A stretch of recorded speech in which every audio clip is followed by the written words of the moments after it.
Assalamualaikum and good day everyone.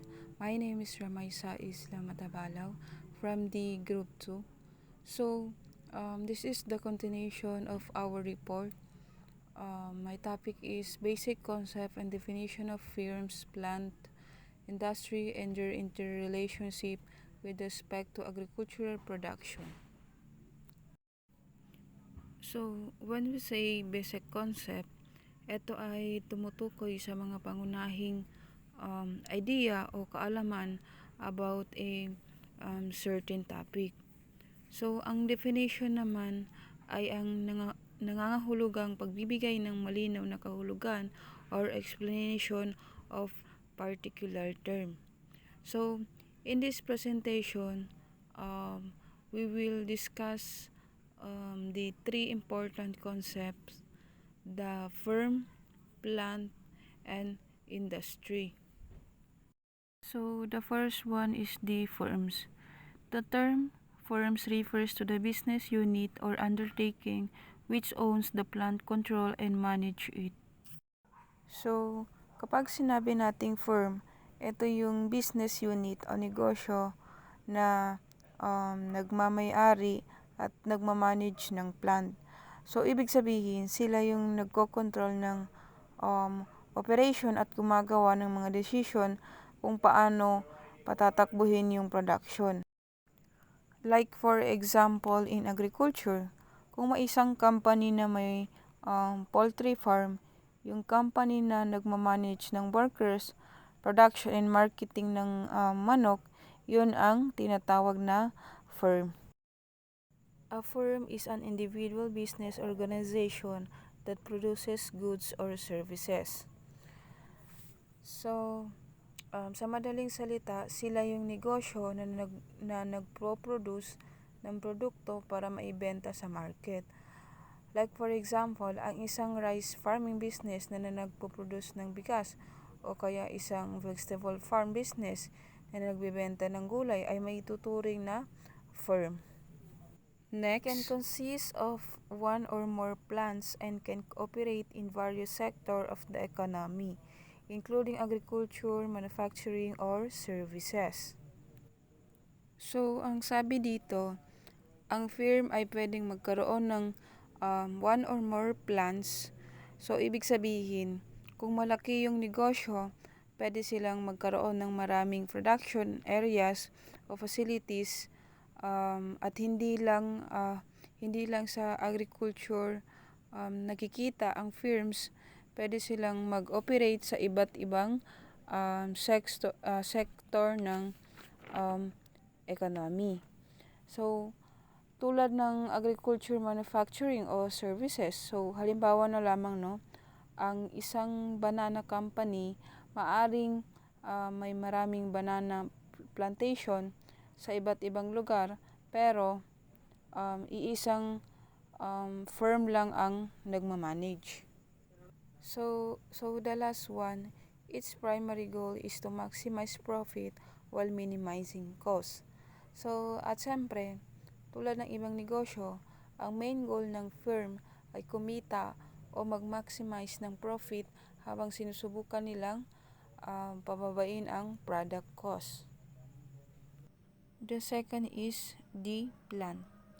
A plant is a single location or facility where production or processing activities take place. Ang plant ay basically isang specific location o facility kung saan nagaganap ang production or processing activities. So, parang ito yung actual na lugar kung saan ginagawa o pinoproseso ang mga produkto. It can be thought of as a specific unit of a firm where inputs are transferred into outputs. So, sabi dito, pwede rin nating isipin na ang plant ay isang unit ng firm dito sa plant. So, ang inputs tulad ng raw materials, labor at equipment ay ginagawang outputs or finished products. In the context of agribusiness, a plant typically refers to a physical facility or site where agricultural processing or manufacturing takes place.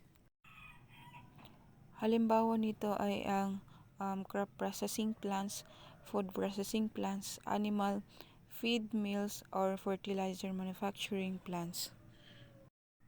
This could include facilities such as crop processing plants, food processing plants, animal feed mills, fertilizer manufacturing plants, and others. A plant will usually have a manager whom is responsible for the manufacturing process to run smoothly.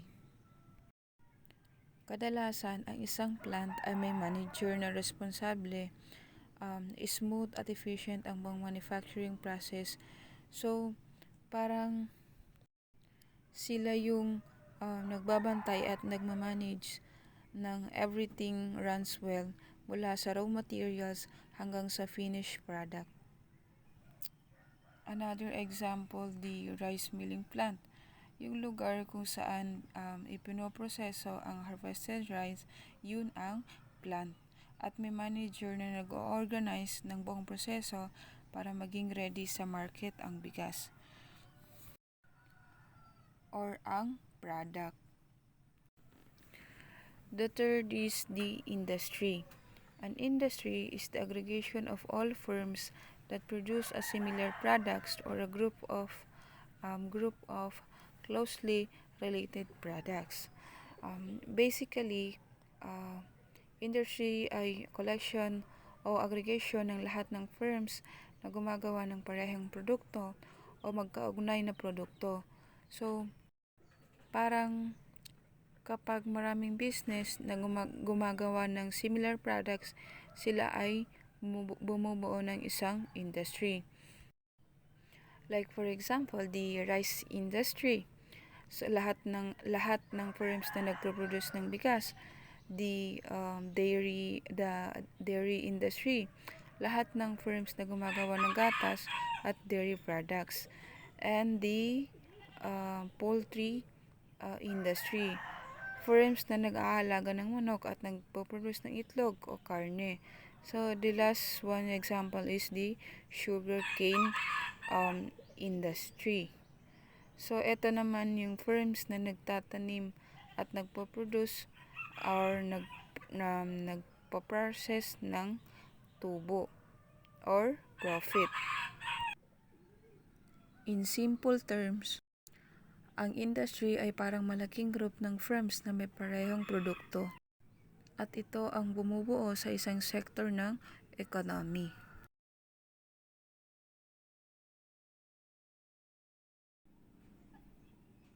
Interrelationship as a whole. Firms decide on how many plants to establish based on market demands, competition within the industry, and potential profitability. Sabi dito, firms decide on how many plants to establish based on market demands. So, based sa market demand, ang firms ang nagde-decide kung ilang plants ang itatayo based sa market demand. Parang kung mataas ang demand sa corn, pwedeng mag-establish ang firm ng mas maraming corn farms o process plants. Industry trends influence how firms operate and consequently how plants are structured or modified. Industry trends ay naka-influence kung paano nagpapatakbo ang firms at consequently kung paano isi-structure o i-modify ang mga plants. Halimbawa, kung may bagong technology sa rice milling, maaring i-upgrade ng firm ang kanilang rice plants para mas efficient.